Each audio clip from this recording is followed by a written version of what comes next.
In this video, we're looking at the mean or the expected value for discrete probability functions. So there's just some symbols I want to cover quickly. If you have the capital E with the X, that's your expected value. That U symbol is known as mu, and that means your population mean. And then X bar with the X with a little bar line above it, that's your sample mean.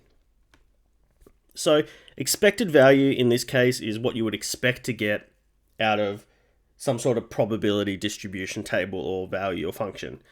It is also the mean. Okay, now that's important. Sometimes it'll refer to expected value, sometimes it refers to mean.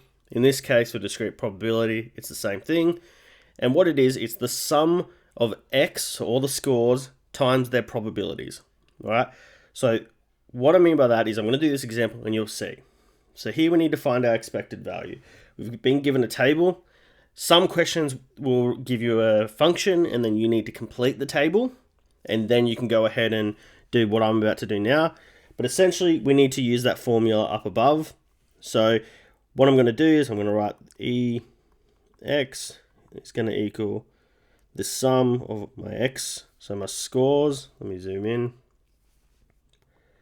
My scores times the probability. All right. So we're going to start with this. And how this works is you go, that's 1, right? So we're going to go 1 times 0.1. And then we're going to plus. We're going to plus on the next one over here. 2 times 0.3. And then we're going to plus the next one. So you're starting to see a pattern. Now, some calculators can do this for you. But it is very easy to just manually do it.